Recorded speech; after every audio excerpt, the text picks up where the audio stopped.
My name is Cynthia. I'm 35 years old, and I've been married to Howard for 10 years. He's 40 now, and we have a beautiful 7-year-old son named Charlie. There was a time when our life felt complete. We were happy, close, and deeply in love. But over the past few months, everything changed. Howard changed. He comes home from work, eats dinner in silence, watches television, and goes straight to bed.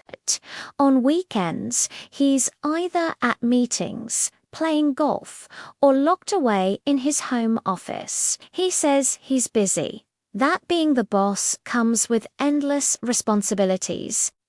I used to help him with paperwork and finances, but now I stay home with Charlie while Howard keeps everything to himself. He says he doesn't trust anyone anymore, not even me. We used to have this beautiful routine. Every evening, we'd sit together and drink Turkish tea. We'd talk about our day, laugh at silly things, and look at each other with such love. Now there's only silence. No tea, no conversation, just the glow of the television and the sound of him sleeping. I feel like I'm living with a stranger. Last week, I sent Charlie to stay with my mother. I thought maybe Howard just needed rest. Maybe some quiet time with me would bring him back. That night, I waited for him with hope in my heart. He came home, ate his dinner without a word, and went straight to bed. He didn't even look at me. The next morning, he left early, even though it was the weekend. I sat alone in the kitchen, staring at my cold tea, feeling the coldness spread through my entire body. I felt like a ghost in my own home. That's when I decided I had to talk to him. I couldn't continue living this way. The next evening, I prepared his favorite meal, wore the red dress he once told me he loved, and waited. When he came home, he looked exhausted. He sat down, ate quietly, and didn't even notice what I was wearing. My heart was racing, but I gathered my courage. I asked softly if we could talk. He seemed surprised, but agreed. We sat on the couch together, and I tried to stay calm. I didn't want to fight or cry, but tears were already forming in my eyes. I told him how much he'd changed, how we never talked anymore, how he didn't smile at me or even seem to see me. He looked down and said nothing. Then I asked the question that terrified me most. Do you still love me?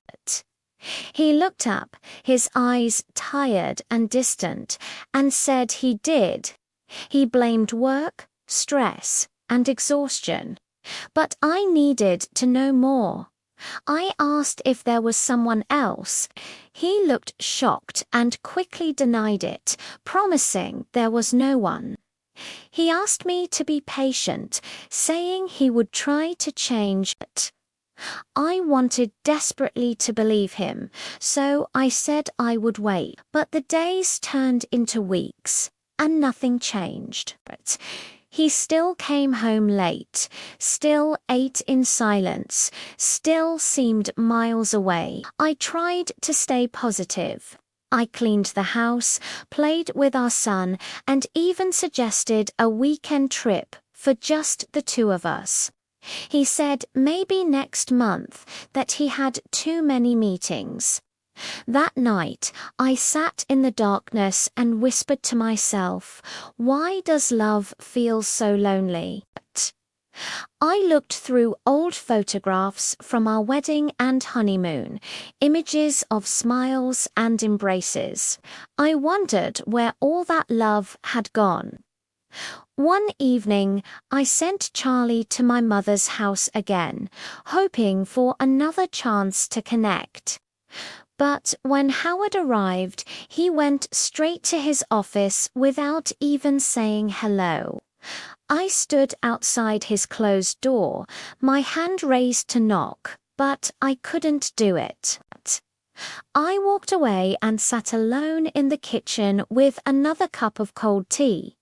That's when a terrible thought came to me. Maybe he doesn't see me anymore. Maybe he forgot who I am. I began to wonder if this was still a marriage or just two people sharing the same space.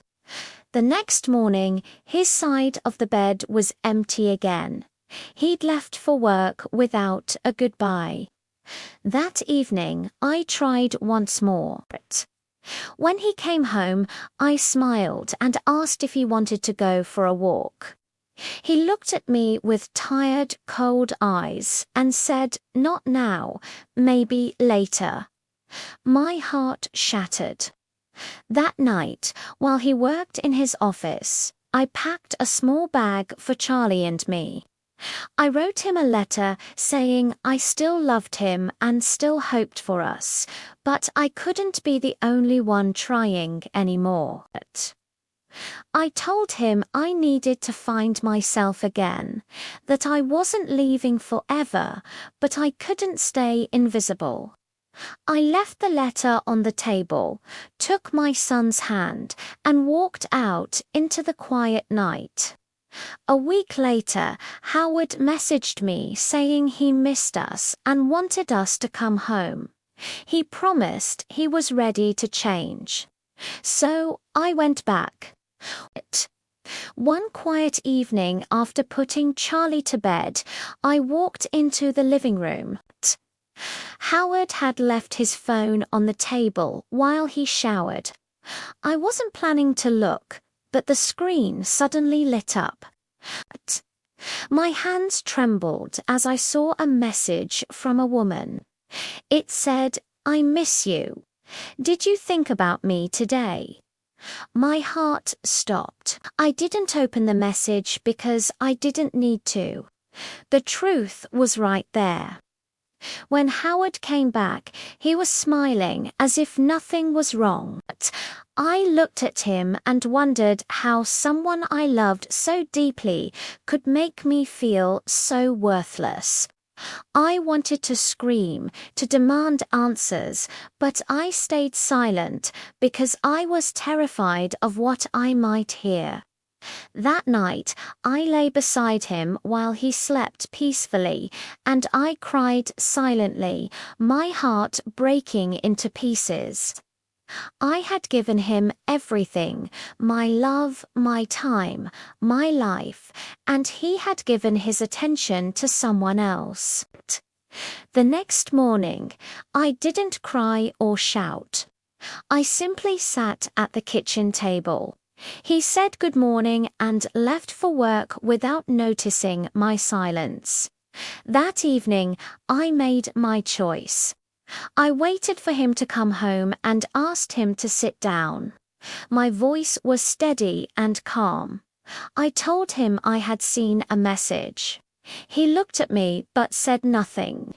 I continued, telling him I had given him 10 years of my life and my complete trust. But I couldn't live like this anymore. He didn't deny it. He only said he was sorry and didn't mean to hurt me. That's when I knew it was all real. The distance, the silence, the betrayal. I stood up and told him I needed time to think, to breathe, to remember who I was before all this pain. That night, I packed our things and took Charlie back to my mother's house. It hurt more than anything I'd ever felt. But sometimes love isn't enough. Sometimes the bravest thing you can do is choose yourself. I chose peace over pain. I chose to heal. And for the first time in months, I felt like I could finally breathe again.